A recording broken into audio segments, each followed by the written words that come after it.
Fight.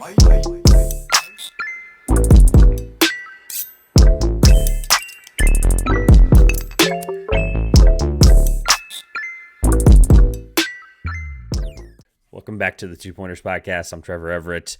Really quick at the top, I normally don't do this with the guests hanging out here in the StreamYard, but we got to get this out, man. The trade deadline just happened yesterday. I just want to let you guys know. Do not forget that Two Pointers is sponsored by SeatGeek. $20 off your first purchase going to any sporting event, concert. Obviously basketball is the prevalent thing around here, but there's a ton of stuff to go to right now. Obviously, as we're heading into the spring, NBA games are like $20, so you can technically go to an NBA game for just the fees, which is really cool.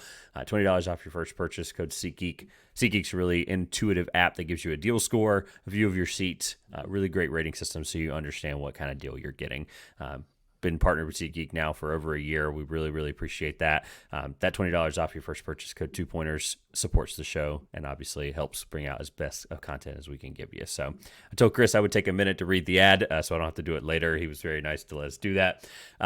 So we're here to talk, obviously, kind of a home and home, which I figured we couldn't really call it a home and home if it wasn't exactly followed up, right after the next one, right? Since I was just on OB's office on Wednesday, we talked about the trade deadline, just guys we'd like to see move, some hypotheticals, some really fun stuff at the end that we'll see on TikTok soon.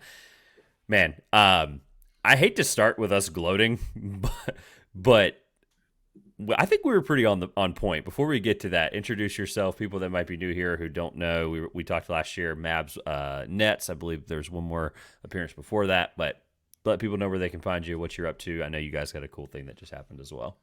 Yeah, man. I'm Chris. I'm a co-host of the Ball Game podcast. I'm sure some of you guys maybe have seen us around. I also recently started my own podcast, OB's Office. That's where Trevor was just my most recent guest. And that's something where I'm just much different than having my three co-hosts that were on the podcast every week. So I kind of know what they're going to say. The point of having my own podcast is to bring some guests on, get some different opinions, have some different conversations. People that I don't know what they're going to bring to the table. But yeah, man, I'm active on Twitter, stuff like that. My Twitter handle is right there, OB's Office. But yeah, man, I'm happy to be here. All right. Like I said, I want to start with, I don't know if I want to start with us gloating, but let's be real for a second. I'm going to just really quick check off the names that we got as like guys we'd like to see move. There were some deals thrown in there, so obviously you can't take credit for anything here probably. But we should be proud of it, right? I mentioned, at least I'll go off my list and then let me know if there's any I missed. I know you had quite a few as well. I mentioned Alex Caruso. We'll get to that later. He wasn't moved. Atlanta did not move Clint Capella. Bojan for Detroit was moved. Buddy Hield was moved. I mentioned TJ McConnell or Buddy Hield, so I'm going to mark TJ McConnell as wrong. Quentin Grimes was moved. Davis Bertans was moved. I'm just, like I said, rolling down this list, and it's going to lead into something, I promise. Malcolm Brogdon, I was really sad about because, good veteran leader on a bad team. I just thought that was interesting. So that didn't happen. Pirtle didn't happen. Bruce Brown didn't happen. There was some other. You had a good one with Toronto. We'll get to in a minute. That was not the deal I expected, even if it was the right guy. Probably. Kelly Olynyk was moved, and then under my would shake things up category, sort of happened. Let's just be real for a second. None of the Warriors were moved that I mentioned.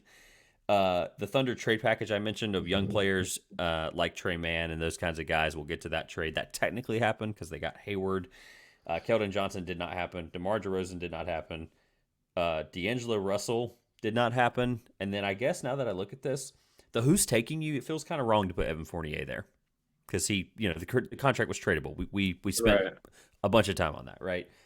So he got moved, and then last but certainly not least was my only pipe dream player, which was Lauri Markkanen, starting at 3 picks for the Thunder. Didn't think, again, pipe dream, gonna call it wrong. So 1, 2, 3, 4, 5, 6 trades on my end, 6.5, 7 if you count the Thunder, that were good. Was there any that I missed that we should address that you were like, saw that one coming? My biggest victory lap, PJ Washington to the Mavericks, man. I didn't just say PJ Washington would get traded, but I said he is going to the Mavericks. I also had Dennis Schroeder in there. I'm not too happy about his destination, though. Kind of makes absolutely no sense to me. But I said he'd get traded, so I'll take a victory lap there. Yeah, so for those that didn't know, we'll kind of just jump right into that one. There was something else I wanted to start with, but this is a great segue. Um, not only did you, not only did you say he was going to the Mavericks, you basically said the package. I mean, Grant Williams. It was going to be some combination of that. We knew that he probably rubbed people the wrong way in Dallas. Looking back on that, that's probably something we could have assumed. But for the full trade here, PJ Washington, this is probably the biggest trade of the trade deadline, as crazy as that sounds. Like, it just shows you ultimately what this ended up feeling like. The Mavs received PJ Washington, a 2024 and 2028 second round pick from the Hornets. The Hornets received Grant Williams, Seth Curry, who makes his return, who's from Charlotte, and then a 2027 first round pick. So, talk about that. I know you had already, in the show we did together before, you talked as if it already happened, right? And you had talked about like what the impacts are, but just briefly, what does he bring to the Mavs that's important that's going to change things for a closet Mavs fan? So I'll start with this. I don't know if you were in our stream last night when we started talking about this. If you heard this fun stat, I think this is a Kevin O'Connor stat. There are 4 players in the NBA who have logged 900 possessions in pick and roll as a screener, with also having 100 possessions as the pick and roll ball handler. So he's one of the 4. Can you guess the other 3? One more time for me and the audience. 900 possessions as a pick and roll screener. So, not just roll, but like pick and pop, whatever, but just as a screener. And then 100 possessions as a pick and roll ball handler. One of 4 players. This is good. I guess my only question for hint, so we don't spend forever on it, would be: does it lean more towards guys that are taller than 6'5"? Yes. Okay, it does. And look, I know that maybe sound crazy, but there could be some smaller guys. Like Steph screens a lot more than people realize. I'm sure he was actually a lot higher than people think. Oh man. It's Chet has to be on that list. It's not Chet. Really? Is he? Oh, that's crazy. Chet. Okay. I guess 900 as a ball hand or 900 as a screener, and how many as a ball handler? 100. 100 as a ball handler. One of them's pretty obvious. I'm gonna cheat. Yeah. Is it LeBron? No, it's not LeBron. It's not SGA. Think of a dominant big man. Oh, is it Jokic? It's Jokic. Yeah, that one's the obvious one. Okay, I'm gonna look at the NBA teams list just to make sure I'm not just the other 2 guys. I'll give you this hint: they are like all-star caliber players. It's not Giannis, because that would be another give it away. It's not Siakam, although he probably is up there. It's not Embiid. Not Embiid. I'm just going like best player on each team just to see if it's not Paolo. Not Paolo. Oh, I bet these are. You know what's crazy is I'm giving you all these guys that are probably not far off. Like a lot of these guys are this capable of a player. Those guys probably don't have like a guy like Paolo probably maybe doesn't have the 900 as a screener. Because I'd be shocked if Paolo doesn't have 100 as the ball handler. You know what I mean? He definitely does. Lauri Markkanen's one of them. Oh, okay. So Jokic. One more. So 2 foreign big guys that can shoot. That's interesting. There's one more. I'm trying to think of teams that are good because it's probably a guy that is playing. I'll give you a hint. He's not a foreign player, but he fits that description you just said. A big guy who could shoot and handle. Is he also a white guy?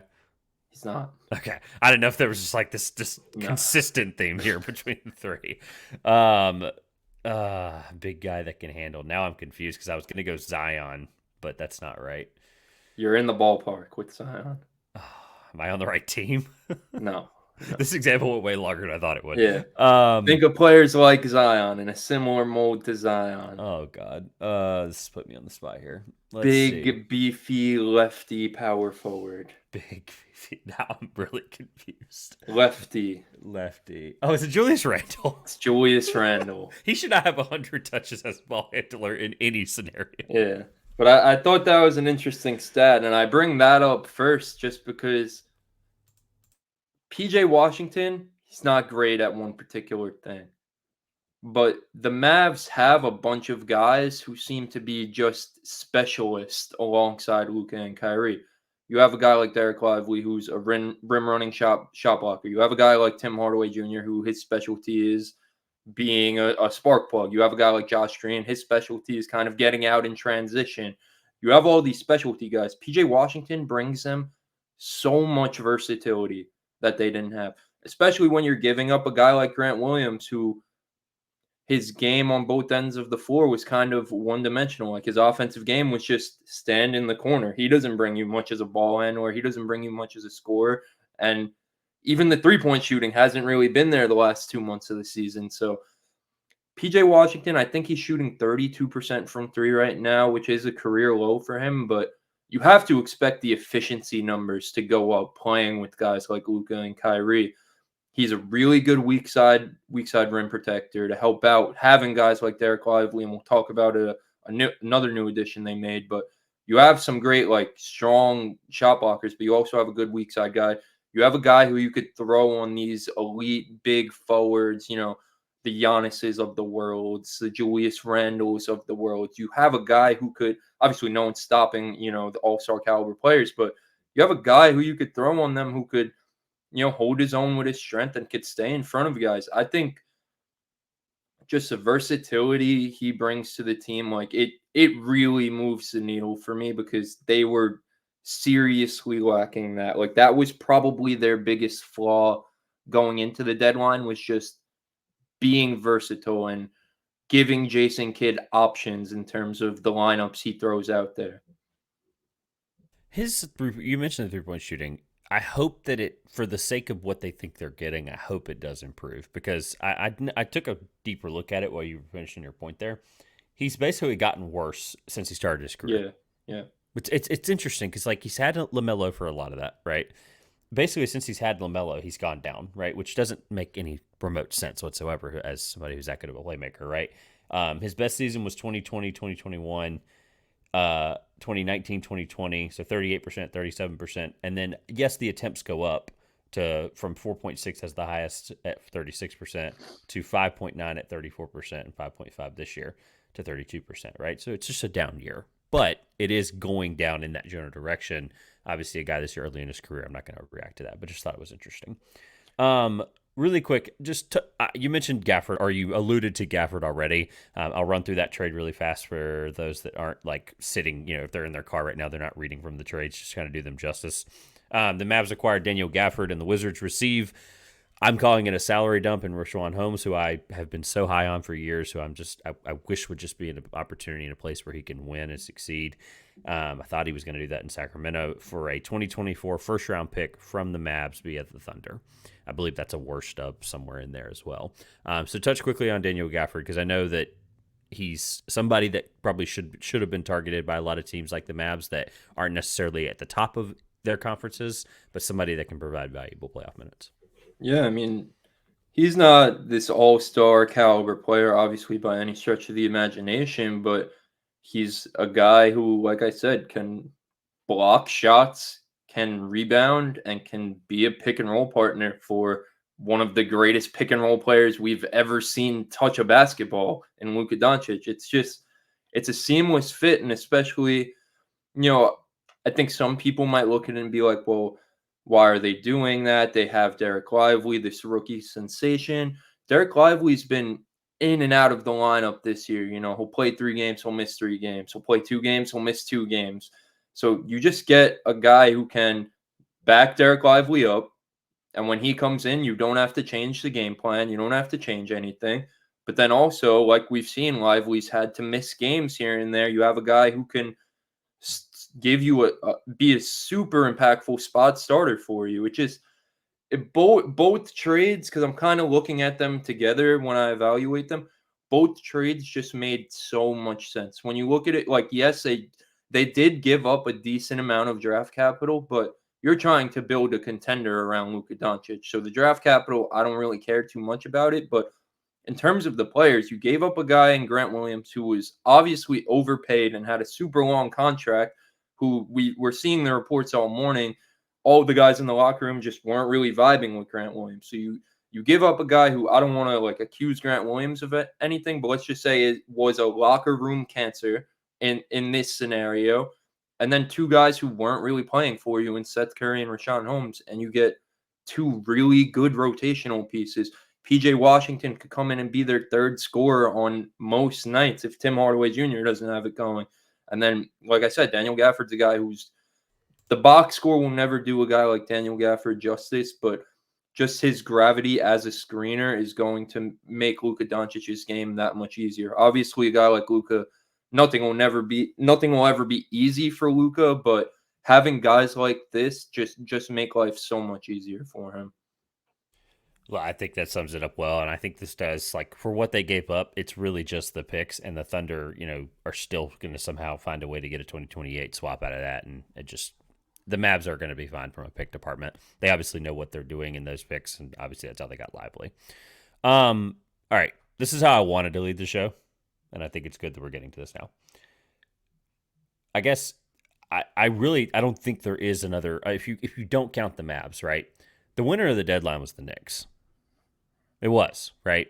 At the end of the day, it's one trade, unless I'm just blind and missing something, right? It was one trade that they were involved in, but it was to get Alec Burks and Bojan Bogdanovic from the Pistons.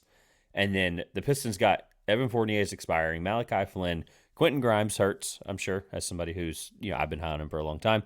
Had him as I didn't do draft boards that year, but I did a show that was called Our Favorite Five, and Josh and I did our favorite 5 players in the draft, just no real particular order, whatever. And Grimes was in my top 5. So Ryan Arcidiacono and 2 future second round picks and cash considerations. So basically, the bulk of the trade, the Knicks get Alec Burks and Bojan Bogdanovic.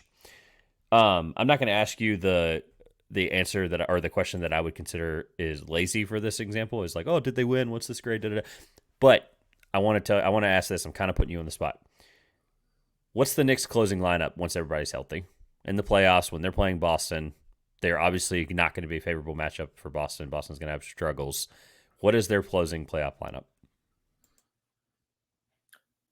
So we actually spoke. Me and Matt were speaking about this because he kind of laid it out. He said this will be the closing lineup, and he said whatever it was, and I said, honestly, like you didn't, because they're Knicks fans. I said you guys didn't make this trade to have a set closing lineup.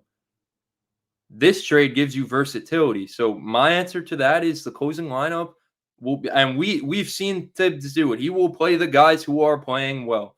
He doesn't owe anyone anything. So my answer is the closing lineup will be whoever's playing well. My answer really is whatever lineup is working will be their closing lineup. But I will say most times I expect it to be honestly Brunson, move OG up to the 2, have Bojan out there, and then Randall and Hartenstein. That's what I would expect to be the best lineup for them. It's tough because Bojan is a big guy and OG is a forward technically, but OG could guard and he could shoot well enough where me personally, if I was a coach, I wouldn't have a problem moving him up to the 2 if I have to. But that lineup, you have size, you have shooting, you have defense, you have a little bit of everything. And for as well as Dante DiVincenzo is playing right now, I'd personally rather have Bojan out there just for the elite spacing he provides. And playoff experience. I mean, ultimately, the point of the question was, I like the answer at the beginning. First of all, the point of the question is to show and to prove that they have flexibility. They have ultimate flexibility to choose what they want to do. I don't think there's a set answer necessarily, but I don't know how. Their best lineup might be Randall at the 5, but then you're going to have too many defensive liabilities. Maybe if Porzingis is healthy, the Celtics are going to have a huge advantage there. It starts to get really funky there. So, obviously, you mentioned DiVincenzo. He's been incredible, right? Shooting the lights out. So, obviously, you could swap him in there. Obviously, Josh Hart, depending on who steps up. Like you said, Hart could be in there at any moment. They have enough guys. And obviously, I don't know if they're going to get Mitchell Robinson back and if they are, when.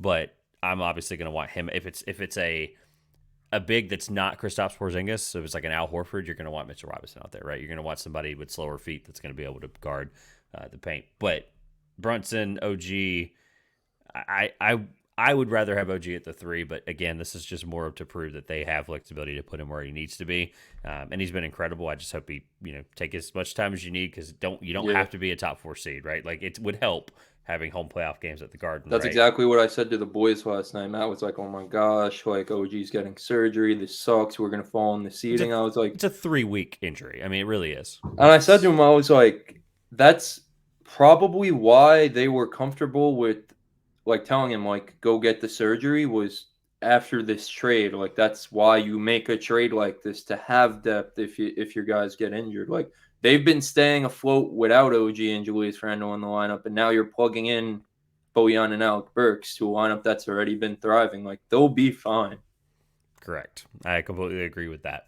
All right, let's hit a few more that I think are interesting, and then we'll keep rolling with some other stuff that we got to get to. So, um, I don't know what was the next deal that stuck out to you. I guess I'll pose it as a question to you as the guest. That's honestly one that's probably not getting talked about enough. I mean, I don't even think we mentioned it on our show last night, but I think Buddy Hield to the Sixers was a big move. And obviously, because of the Embiid injury, no one's talking about it. But I mean, this is the best, like, pure standstill shooter that Joel Embiid's had around him since the JJ Redick days on the Sixers. And we saw how impactful JJ was on those Sixers teams. So, like, obviously, the Embiid injury history is a huge question mark, especially considering this team's future. But you get a guy who should fit as seamlessly as they come. Like he has one job, make open threes. So I think that's a huge trade that very underrated trade just given the circumstances. Yeah, I think even in a down year for Buddy Hield, it's a good year because you're still getting one of the best 3 point shooters in the NBA, and that spacing alone, obviously, it allows Maxey to be more free, right? He doesn't have to be as much of a shooter.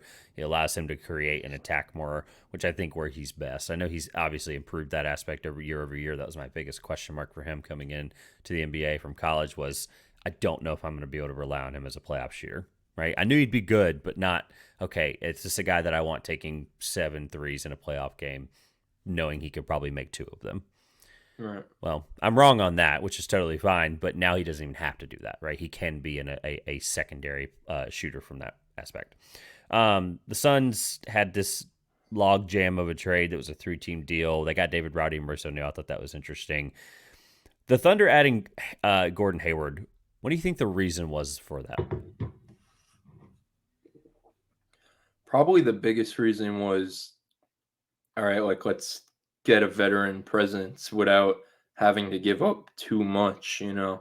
They didn't really give up anything that was impactful for them this year, and you get a guy who has some playoff experience, has experience being an all-star level player. Like Gordon Hayward is a guy who's just he's going to come in and he's only going to help. He's not going to even if he's injured, even if he doesn't make it to the playoff time, just his impact just being there on the sideline with these guys.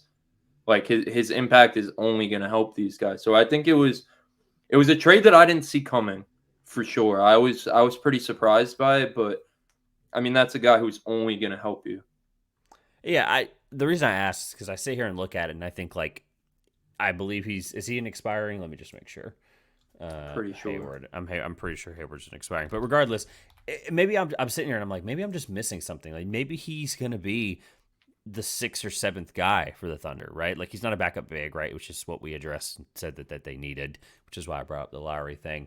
Um, Even this year in 25 games, 46, 36, 76 splits, right? 4.5 rebounds, 4.5 assists. Like he can pass the ball really, really well. Like I think that's an underrated aspect of this. And not that this team needs any more guys, but they have so many players. I don't know if it's been said enough, but the Presti model has been get guys that when the ball's in their hands, they're not going to worry, right? Casey Wallace is a point to that, right? Even Trey Mann, well, even though he had some turnover issues there, I think when he was playing some more, but Even a you guy know, like Aaron Wiggins this year. yep, Like Giddy, Aaron who I Wiggins is think, out there making plays. and they were able to keep him in the steal too. They intruded Trey and Bertans. Um, they didn't need shooting, which is why Bertans was okay with going. They have guys that can fill that role, and Hayward can as well. Was kind of my point. Was I just kept sitting there going like Presti knows more than most of us. Just it is what it is. I would just felt like I was missing something in this deal where I'm like, and by the way, contract I did not get pulled up because Basketball Reference like hides it on like the 44th page at the bottom. So 99% sure he's an expiring is my point. All right. I'm trying to figure out if there's any more. I know you mentioned Schroeder earlier with the Nets and the Raptors. Like, just it was a head scratcher to say the least. But for who? I guess more so for the Nets because in terms of the Raptors, you freed up some money. Obviously, it's been reported they're going to waive Dinwiddie. So I guess like from the Raptors' perspective, okay, we freed up some money, but for the Nets, it's just like, what is it? Like you had some pieces. The only one you traded was Royce O'Neal. Okay, like cool, you moved on from Royce O'Neal, but then you bring in a guy who's and listen, Shooter's not making crazy money. I think it's around 10 million, if I'm not mistaken, maybe like 8 or 9. But he's on a 2-year deal. It's just like why are you bringing that guy in? Like why is that the play? I don't know. They just have no their direction is so confusing to me. So Yeah. confusing. Yeah, And if that's they don't interesting. start figuring it out, excuse me, if they don't start figuring it out, we're going to start talking about the Nets the way that I'm sure in a few minutes we're going to talk about it the way that I talk about my Chicago Bulls right now, where it's just like it's embarrassing, honestly. Like you can't just sit back and do nothing. And I get it. They were put in a tough spot with the KD and Kyrie stuff, but like that's over. Like let's move on. Let's pick a direction. You don't like you don't want to be stuck in that 8 to 12 range in the conference for the next 5 years. Like that's just not where you want to be. I don't know, man. I feel like they could have done more at the deadline. That's why I'm disappointed in them. Does the Pat Bev deal feel like, does it change anything for you? Campaign in a second for Pat Bev.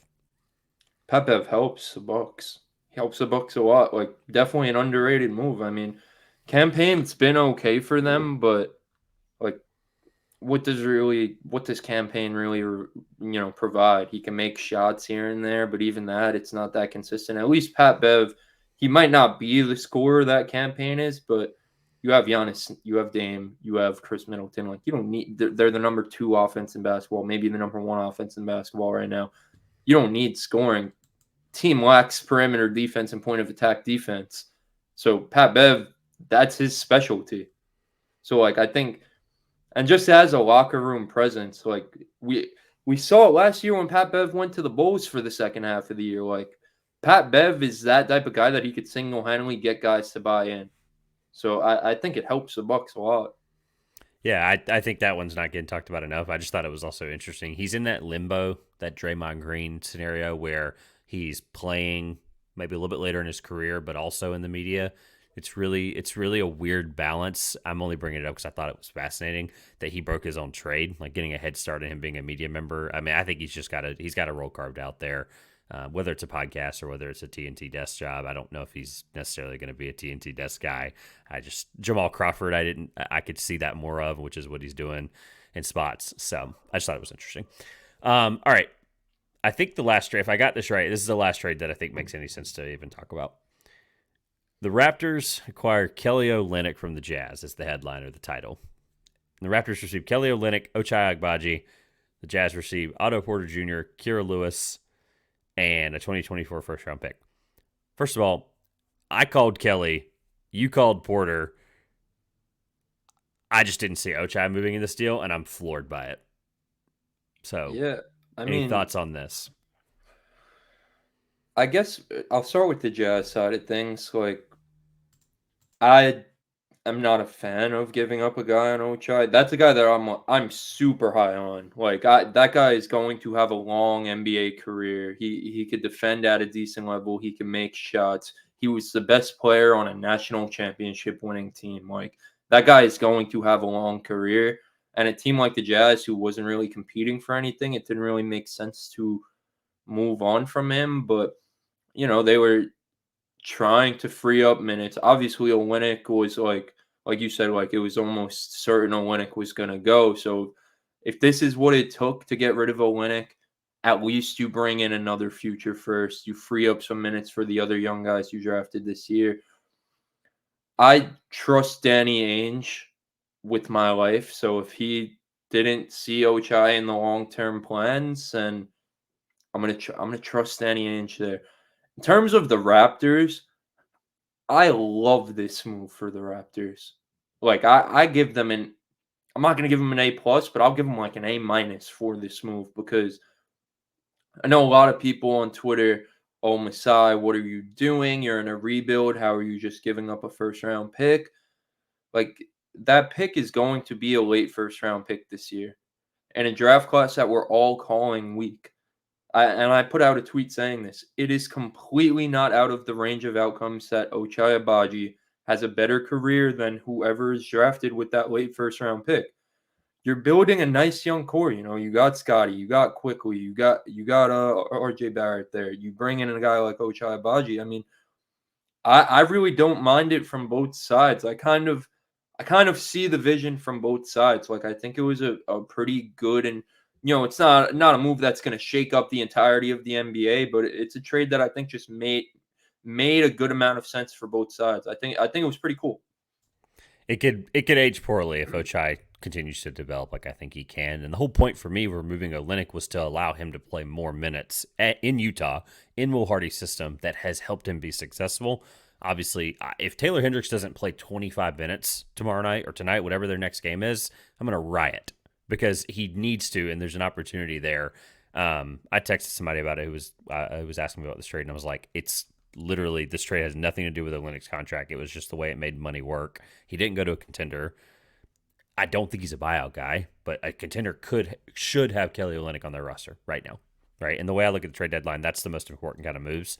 But this obviously wasn't that, right? Agbaji is going to be on a team that's going to be, fighting for a top 6 lottery pick.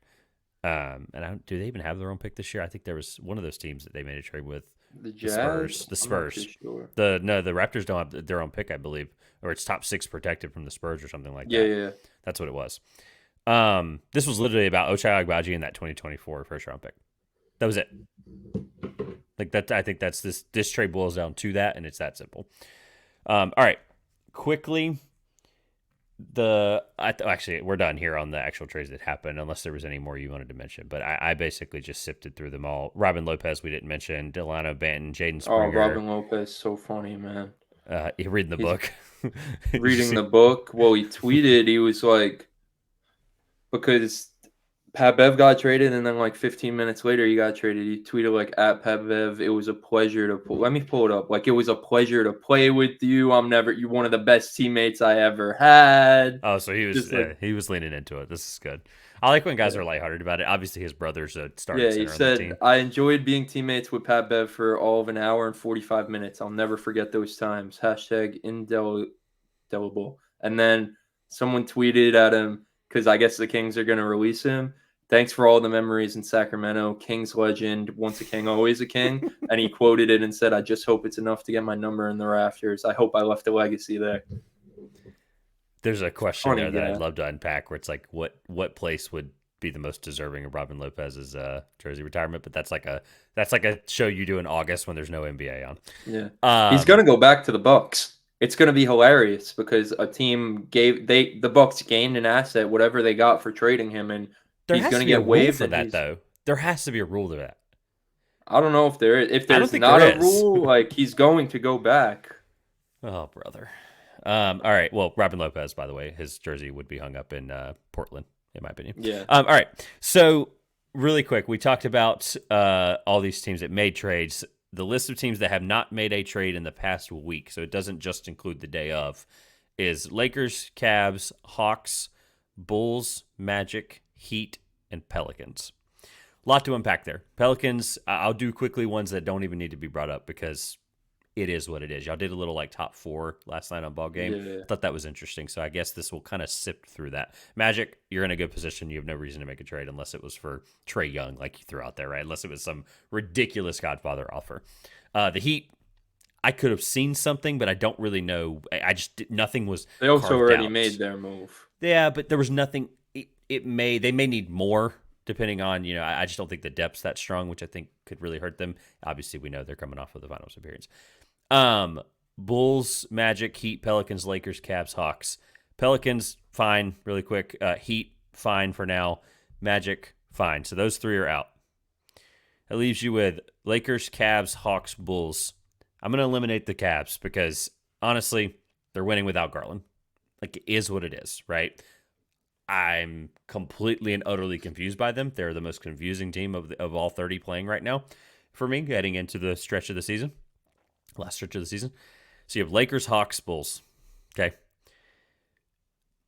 Were you surprised that DeJounte Murray wasn't moved? I was, but I mean, I said this last night. He's on such a good contract that it's like you don't.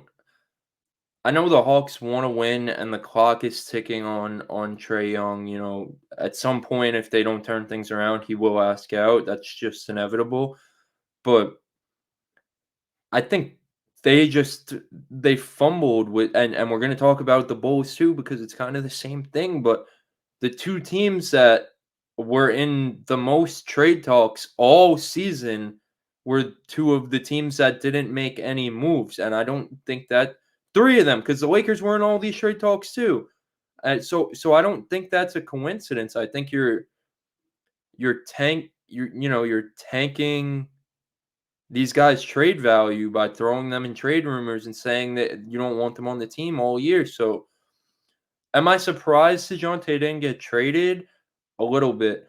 Am I surprised that the Hawks probably didn't get offered the value back that they wanted for DeJounte? Not at all. They had no leverage, so not at all, man.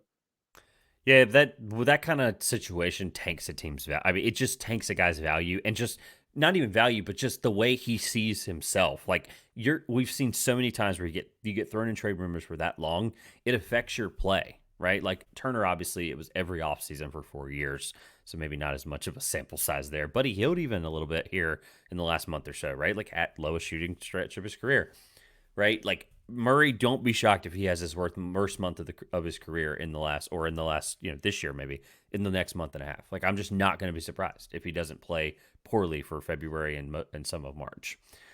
My question for the Lakers: were you okay with the Lakers not making a move, knowing what we know?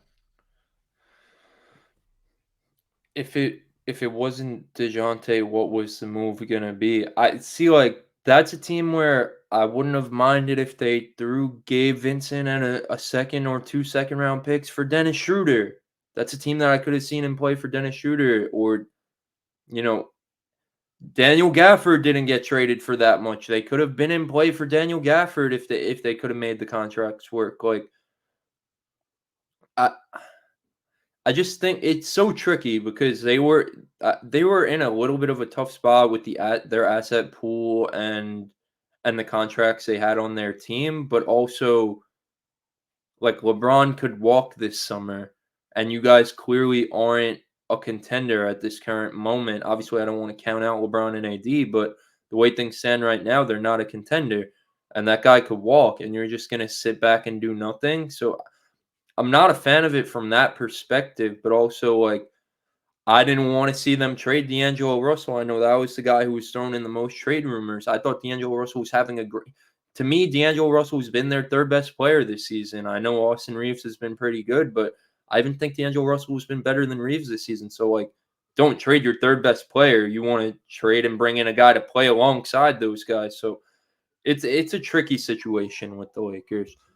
Like I'm happy they didn't do anything stupid and give up too much for a role player or something like that, but also like all these teams made these marginal moves. You know, the Celtics went and got a guy like Jaden Springer.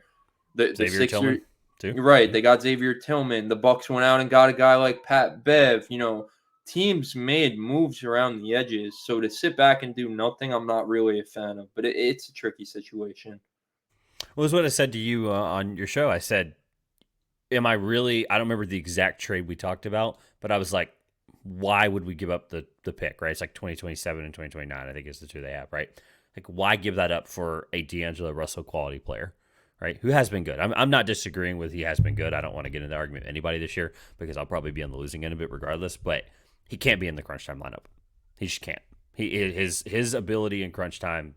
I've watched 80 to 90% of the season. It's immediately. I know that there are moments where he'll make three You didn't threes in a like row. that transition pull up three versus the Warriors? No, I didn't like any of it. I didn't like, and then by the way, the play before it, right? I think he had like dribbled it off, or like someone had dribbled off their leg, and it was just this whole No, he probably had the ordeal. worst three possessions of basketball history, and then came down and hit a huge shot while LeBron's trailing him, calling for the ball.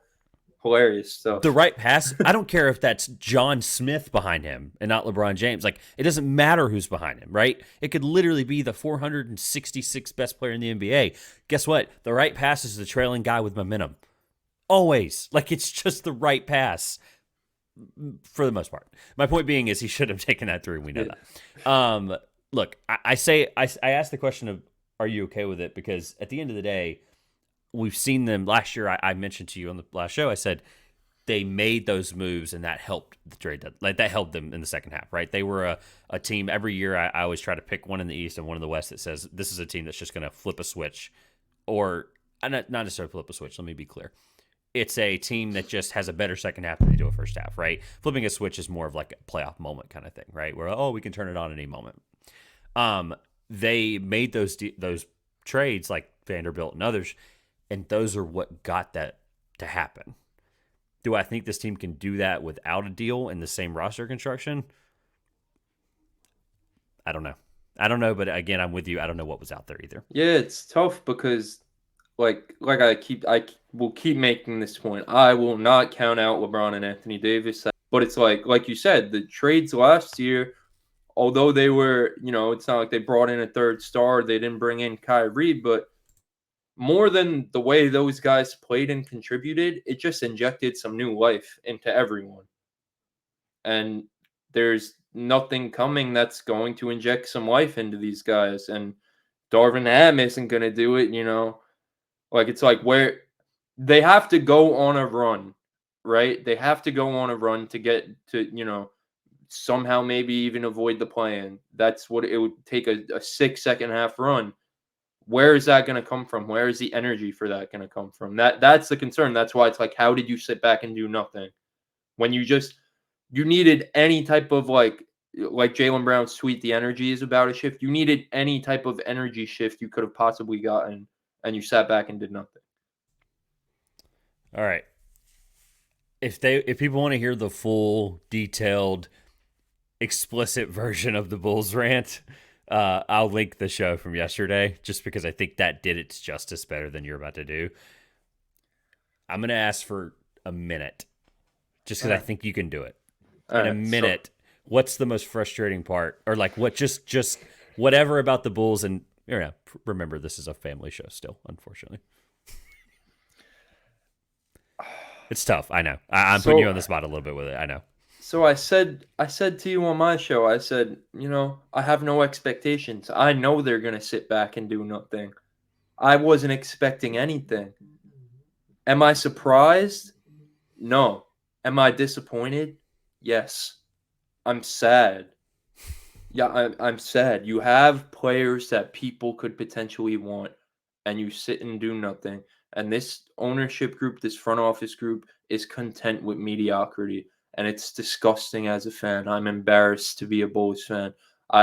You see a team like the Knicks, who is in the bottom feeders for as long as we could remember. They bring in a new ownership group, and what do? They just keep making these aggressive moves and keep showing the fans that, hey, it might not always be the best move, even though they've pretty much hit on every single move they've made.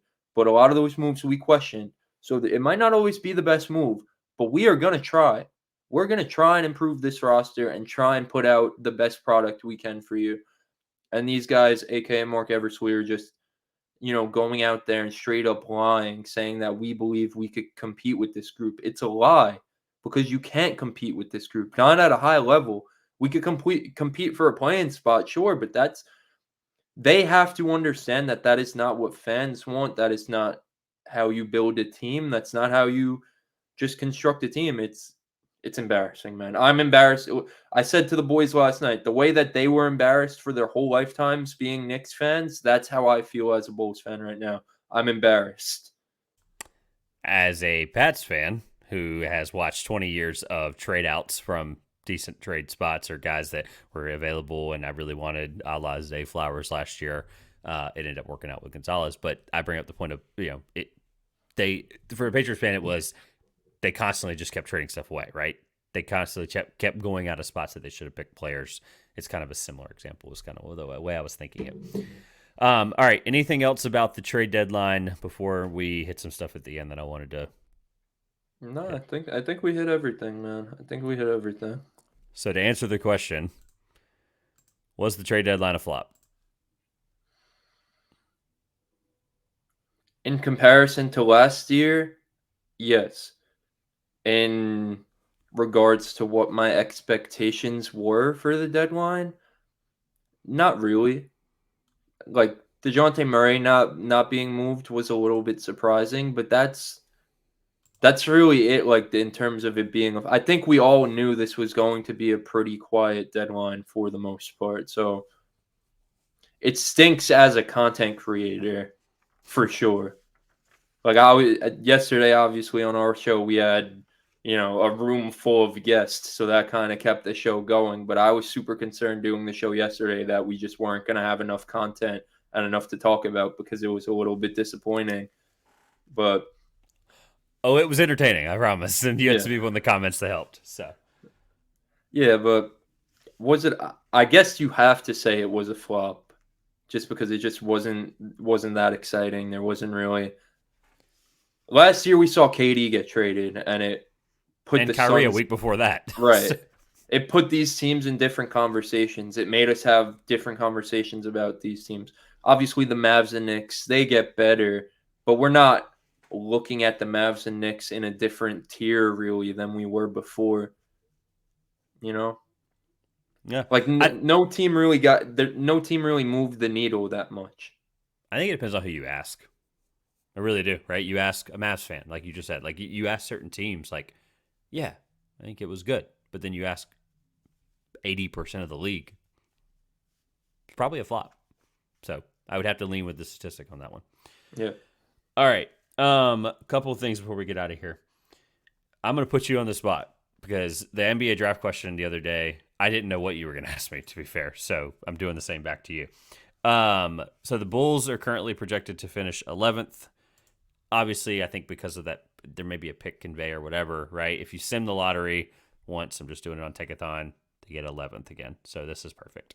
So is there a guy right now that you are just, that would be the perfect pick for the Bulls, regardless of the not making deals or whatever? Just a guy that you want on your team when the draft rolls around if they're picking 11th.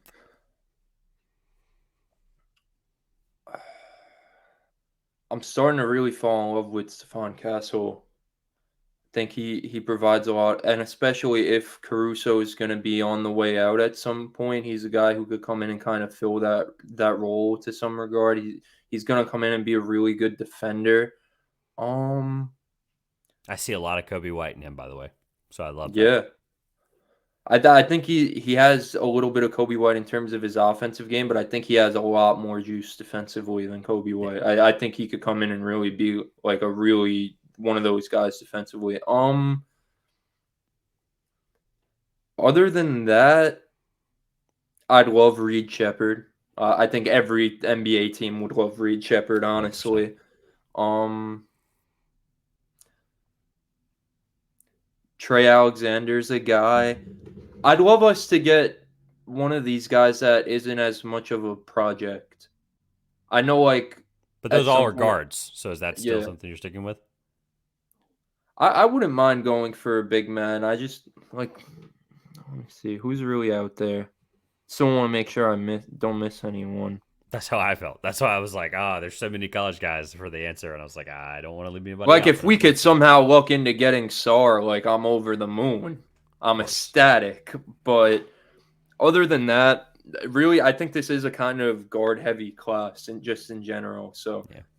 I just, I know we're going to go into a full rebuild at some point. So we should kind of draft for potential and project guys, I guess. But I want to see guys who could actually come in and play.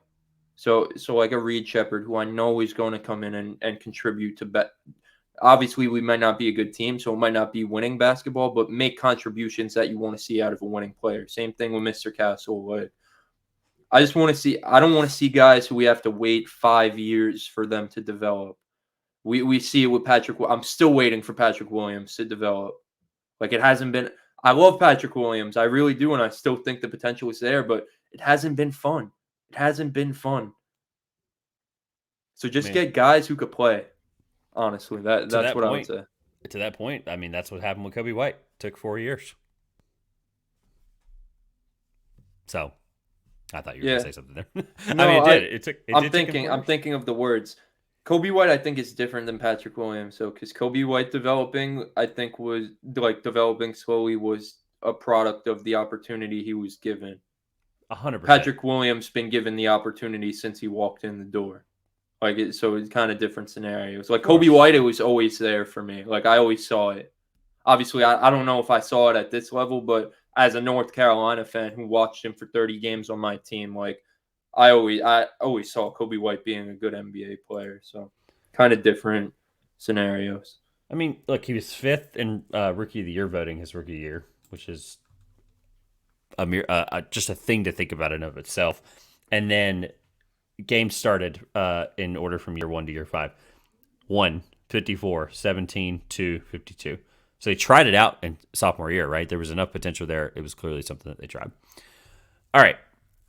I ask every guest this just because I think it's fun and just a nice way to kind of put a bow on things.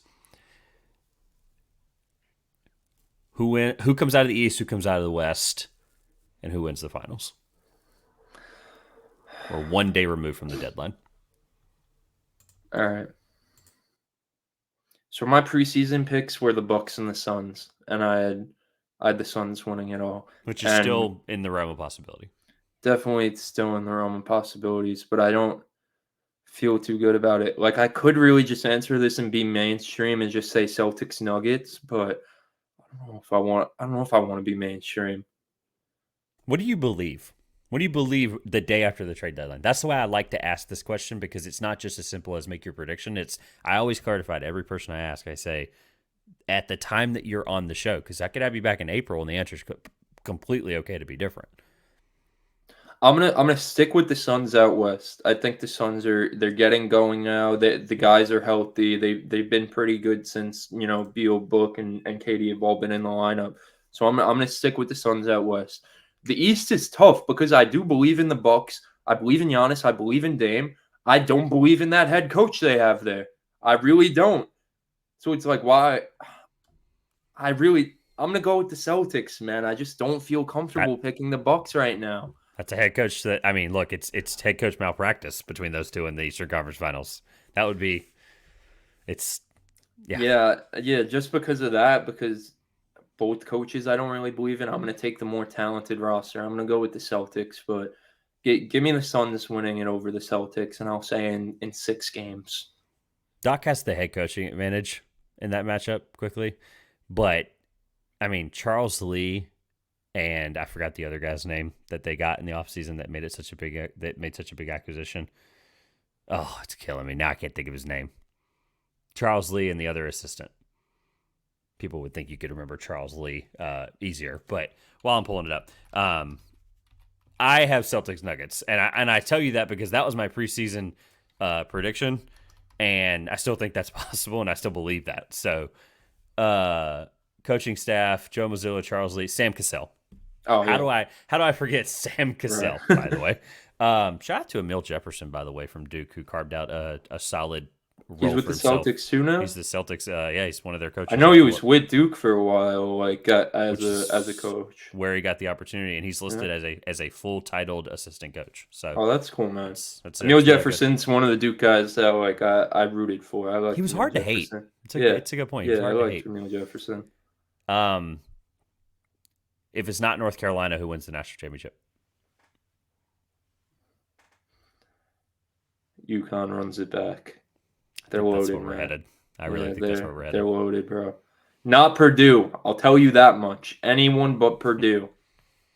Don't Is that see it with them. that you just don't say? Okay, I was gonna say that was my follow up question. Is that the case? All right.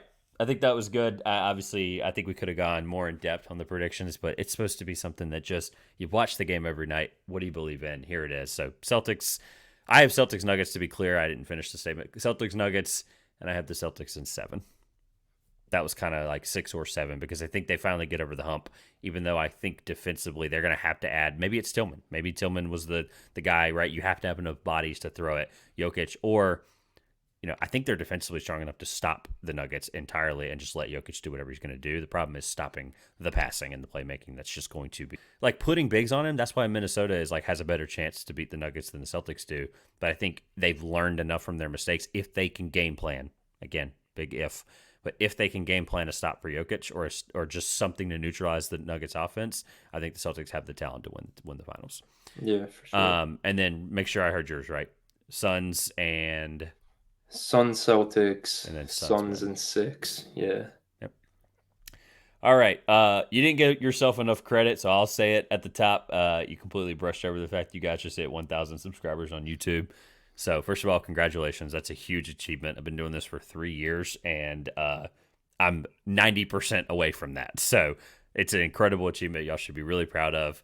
I'll leave the link for the hoodies in the description below. I don't have it ready for on the ticker, but people can click the description. They can't click the thing on the screen. On the way out, plug anything, talk about anything you guys are working on coming up. Obviously, the Super Bowl. Quickly, what's the Super Bowl pick? I should have probably done that too. Not betting against number 15. It's that simple. You saw my comment, right? Yeah, what is he? 10-1-1 against the spread as an underdog? 1-1 against the spread as an underdog. Give me that guy. It's funny because we did our whole Super Bowl preview. I think it was a 2-hour podcast. The three of us, our analysis of the game was, I'm not betting against Mahomes. I'm taking the Chiefs. We spent, I think, 3 minutes total, like actually giving our game picks. It's that simple, man. Free money with Mahomes, and then everything else is just stuff you got to work on with props and whatnot. I'm leaning towards yellow Gatorade. Hadn't happened since the Eagles Super Bowl. You know what I'm rocking with, man? I'm not, I'm not one of these betting experts, but my heart is telling me that we're gonna get a Marquez Valdez-Scantling anytime touchdown. My heart's been. There's probably good value there too. Honestly. Definitely good value. If your name's not Travis Kelce or any of the offensive players for the Niners, it's probably good value. I think real quick before we end, just my reasoning for that. The Niners are going to be so focused in taking away the underneath stuff with Travis Kelce and all that they're just going to mess up one play and let MVS get behind them.